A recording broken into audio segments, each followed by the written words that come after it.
आप देख रहे हैं इंडिया टाउन न्यूज, भारत की बात।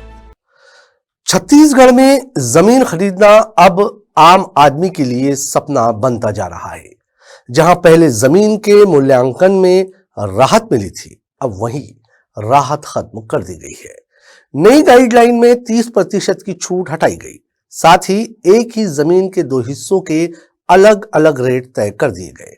नतीजा, जमीन की कीमतों में 7 से 9 गुना तक उछाल। अब यह सिर्फ आर्थिक मसला नहीं रहा, बल्कि सियासत के केंद्र में आ गया है। कांग्रेस सरकार इसे आम जनता को लूटने का आरोप लगा रही है, तो वहीं बीजेपी इसे राजस्व बढ़ाने का जरूरी कदम बता रही है।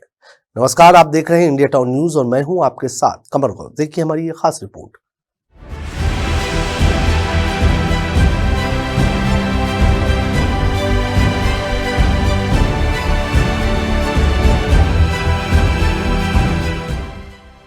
छत्तीसगढ़ में जमीन की नई गाइडलाइन लागू होते ही रियल एस्टेट सेक्टर से लेकर आम नागरिकों तक में हड़कंप मच गया है।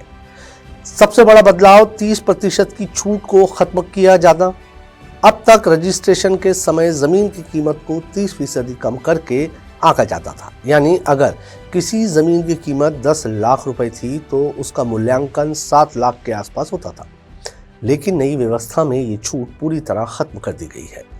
अब 10 लाख की जमीन पूरी 10 लाख की मानी जाएगी। विवाद की असली वजह यह है कि रजिस्ट्रेशन शुल्क अब भी 4% की पुरानी दर पर ही लिया जा रहा है। व्यापारियों और रियल एस्टेट सेक्टर का कहना है कि जब मूल्य 100% मान लिया गया है तो रजिस्ट्रेशन शुल्क को घटाकर 0.8% किया जाना चाहिए।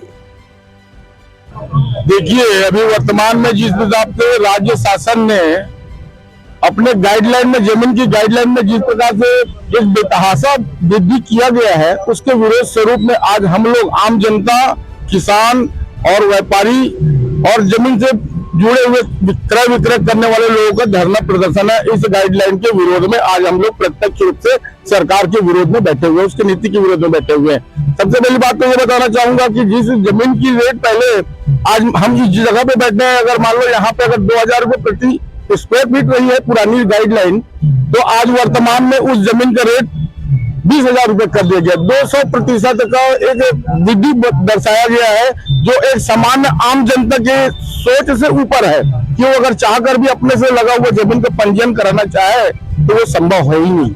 जी, जिस तरह से जमीन के रेट बढ़े हैं और जिस तरह से विरोध प्रदर्शन चल रहा है, हमने देखा कि कल जो है तो दुर्ग में भी व्यापारी निकले थे, लेकिन उनको बेतहाशा लाठीचार्ज किया गया। क्या कहेंगे?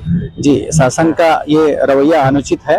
हम सभी लोग, अपितु पूरी आम जनता इससे त्रस्त है। इस कानून से एक तरीके से इसको रियल एस्टेट सेक्टर का काला कानून कहा जा रहा है, क्योंकि इस तरीके से आज तक के इतिहास में हमने कभी इस तरीके से बेतहाशा मूल्य वृद्धि रजिस्ट्री के रेट में, पंजीयन शुल्क के रेट में हमने आज तक नहीं देखा है। हमारे जो सभी जिले के जो साथीगण हैं, दुर्ग जिले के हैं, रायपुर जिले के हैं, धमतरी जिले के हैं, सभी जिले के लोग, सभी लोग शांतिपूर्वक प्रदर्शन कर रहे हैं। उन पर इस तरीके से लाठीचार्ज किया जाना एक बहुत ही निंदनीय कार्य है। इसका हम सभी इसका पूरी तरीके से भरसक निंदा करते हैं।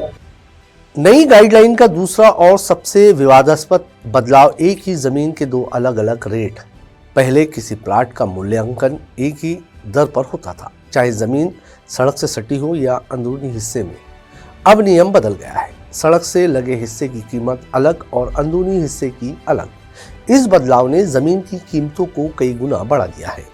उदाहरण के तौर पर जो जमीन पहले 1,77,00,000 रुपए में रजिस्ट्री हो जाती थी, अब उसी की कीमत बढ़कर 12,79,00,000 रुपए तक पहुंच गई है। यानी सिर्फ नीति बदलने से कीमत लगभग 7 से 9 गुना तक बढ़ गई है। नतीजा, न छोटे व्यापारी जमीन खरीद पा रहे हैं, न आम मध्यम वर्गीय परिवार। कांग्रेस के जमाने में 30% की रेट कटौती की गई। 8 साल तक जो ज़मीन का रेट नहीं बढ़ने दिया गया, इसके पीछे बहुत बड़ी साजिश थी। इनको दारू का पैसा, इनको कोयला का पैसा, इनको महादेव सट्टा का पैसा, इनको ज़मीनों में खपाना था। इसलिए 10% की रेट पर ही ये ज़मीनों की खरीद बिक्री कर करके ज़मीनों को इकट्ठा कर रहे थे।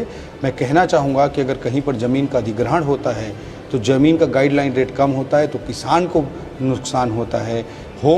होम लोन लेने के लिए मध्यम वर्गीय व्यक्ति आता है तो उसको तो कच्चा पक्का करना नहीं होता, गाइडलाइन रेट कम होता है तो उसको होम लोन नहीं मिल पाता है। इस तरह की परिस्थितियों का सामना करना पड़ रहा था, उस दिशा में लॉजिकल निर्णय लिए गए हैं। ये एक दो उदाहरण दे रहे हैं, एक दो उदाहरण कहीं का टेक्निकल कुछ हो सकता है, उसको निश्चित रूप से ठीक कर लिया जाएगा, बट कमोबेश जो 99% जो काम है वो मध्यम वर्गीय के होम लोन लेने की दृष्टि से, किसानों के मुआवजे की दृष्टि से और ओवरऑल रियल इस्टेट रिफॉर्म की दृष्टि से आदरणीय मुख्यमंत्री जी के नेतृत्व में सरकार ने बड़ा और महत्वपूर्ण कदम उठाया है और उसका राज्य की जनता को, राज्य की अर्थव्यवस्था को लाभ हो। जैसे ही ये मुद्दा सामने आया, छत्तीसगढ़ की सियासत गर्मा गई। कांग्रेस के वरिष्ठ नेता और पूर्व उप मुख्यमंत्री टी.एस. सिंहदेव ने सरकार पर तीखा हमला बोला। टी.एस. सिंहदेव ने कहा कि ये सरकार उसी तरह अव्यवस्था फैला रही है जैसे कभी मोहम्मद बिन तुगलक ने राजधानी बदलकर पूरे शासन में भ्रम पैदा कर दिया था। जैसे मोहम्मद बिन तुगलक की राजधानी दिल्ली से कहीं और ले जा रहे थे, तो वैसे ही हमारी वर्तमान सरकार है, ये पूरी व्यवस्था को तोड़ दे रही है। और इसमें देखिए सरल सी बात है, आप ज़्यादा टैक्स ले रहे हो, आपको राजस्व की कमी हो रही है, तो टैक्स किससे ले रहे हो? आप नागरिकों से टैक्स ले रहे हो जिनके ऊपर पहले ही बोझ है। अन्य आपके पास स्रोत हैं, खनिज के स्रोत हैं, अन्य माध्यम हैं जिसपे आप राजस्व अधिक बढ़ा सकते हो। खर्चे, निजी जो खर्चे हैं, आपके पास 4-4 गाड़ियां लगी हैं तो 2 गाड़ियों से काम चलाओ। IAS अधिकारी हैं, इनके पास जो साधन है, मंत्री हैं, विधायक हैं, इनको अगर आपने शासकीय गाड़ियां दे रखी हैं, उनको उदाहरण के लिए खर्चे आप कम करो। राजस्व की अगर कमी है वो ना करके आप कह रहे हो हम तो पब्लिक से लेंगे। अब 100 रुपए की जमीन है जिसके ऊपर 10 रुपए का टैक्स लगता था, मान लीजिए रजिस्ट्री का खर्चा 10 रुपया लगा, तो वो जमीन खरीदने वाले को 110 रुपए पड़ रही थी। बेचने वाला नागरिक 100 रुपया मिला, सरकार को 10 रुपया मिला, खरीदने वाला राजी है 110 रुपए में। अब आपने टैक्स को 100 गुना से, डबल से 8 गुना कर दिया, यानी 10 रुपया नहीं, अब 20 रुपया से 80 रुपया। तो जो 100 रुपए की जमीन के साथ 10 रुपए का टैक्स लगता था, वो अब 120 से 180 रुपए की जमीन पड़ेगी। अब 180 रुपए की जमीन आप भार किस पे डाल रहे हो? खरीदने वाले के ऊपर, वो भी पब्लिक है। और वो कहता है कि हम तो नहीं खरीद सकते 180 रुपए में ये जमीन, कहेगा दाम कम करो। तो सरकार तो टैक्स कम नहीं कर रही, तो दाम किसका कम होगा? उस नागरिक का जिसकी जमीन थी। तो बड़ी सरल सी चीज है, इसमें कोई दिमाग लगाने की जरूरत नहीं है। टी.एस. सिंहदेव ने सरकार से सवाल किया कि जब खर्च कम किए जा सकते हैं तो आम जनता से टैक्स क्यों वसूला जा रहा है। वहीं दूसरी ओर बीजेपी नेता और पूर्व मंत्री ब्रजमोहन अग्रवाल ने कांग्रेस के आरोपों को सिरे से खारिज कर दिया। उनका कहना है कि राजस्व बढ़ाना सरकार की मजबूरी है और नई गाइडलाइन पारदर्शिता लाने के लिए बनाई गई है। ब्रजमोहन अग्रवाल ने मुख्यमंत्री के नाम पत्र लिखकर कहा कि मुझे लगता है कि ये जो निर्णय हुआ वो पूरी तरह विचार विमर्श कर लागू नहीं की गई है, जल्दबाजी में लागू कर दी, क्योंकि वित्तीय वर्ष का आखिरी 3 महीना चल रहा है और इसलिए इसको वित्तीय वर्ष के शुरुआत में इसको लाना चाहिए और साथ में इसके ऊपर में विचार विमर्श करना चाहिए। जितने इसके स्टेक होल्डर्स हैं, चाहे वो जमीन वाले हों, चाहे वो किसान हों, समाज के लोगों से बातचीत कर उसके बाद में इस प्रकार के निर्णय होने चाहिए। और इसलिए मैंने माननीय मुख्यमंत्री जी को सुझाव दिया कि एक उच्च स्तरीय समिति बनाई जाए और उस समिति में सभी लोगों को शामिल कर और उनसे विचार विमर्श कर फिर अगले वित्तीय वर्ष के शुरुआत में इसको लागू करें और अभी इसको स्थगित कर दें। क्योंकि मुझे ऐसा महसूस हुआ कि अभी जो दरें लागू की गई हैं वो पूरी तरह विचार विमर्श कर लागू नहीं की गई हैं, जल्दबाजी में लागू कर दी। इससे किसान जो है, किसी किसान की आज के समय पर वो जमीन 20 लाख रुपए की है और उसका गाइडलाइन में 1 करोड़ रुपए मूल्य कर दिया गया, तो जमीन तो बिकेगी 20 लाख रुपए में, परंतु उसको रजिस्ट्री करवानी पड़ेगी, बेचनी पड़ेगी 1 करोड़ रुपए में।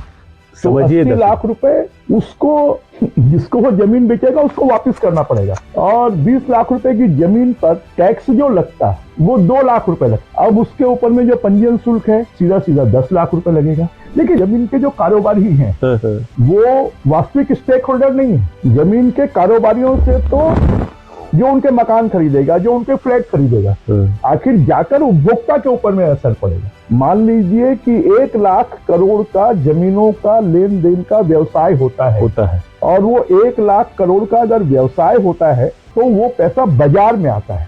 बाजार में आता है तो मजदूरों को भी पैसा मिलता है, वो रेस्टोरेंट वाले को भी मिलता है, वो ठेले वाले को भी मिलता है, वो तो सब प्रकार के लोगों को पैसा मिलता है। तो वो पूरी अर्थव्यवस्था चरमरा जाएगी, क्योंकि जब इस प्रकार की डिस्पैरिटी होगी तो पूरे बाजार में हलचल मची हुई है और वो हलचल मची होने के कारण पूरा बाजार, मुझे लगता है कि आने वाले 3 साल के लिए तो छत्तीसगढ़ की अर्थव्यवस्था चरमरा जाएगी। लेकिन सियासी बयानबाजी से इतर असल असर आम जनता पर पड़ रहा है। जमीन खरीदने की सोच रहे युवा, छोटे कारोबारी और मध्यम वर्गीय परिवार सब असमंजस्य में है। प्रॉपर्टी डीलरों का कहना है अगर यही हाल रहा तो छत्तीसगढ़ में रियल एस्टेट सेक्टर ठप हो सकता है।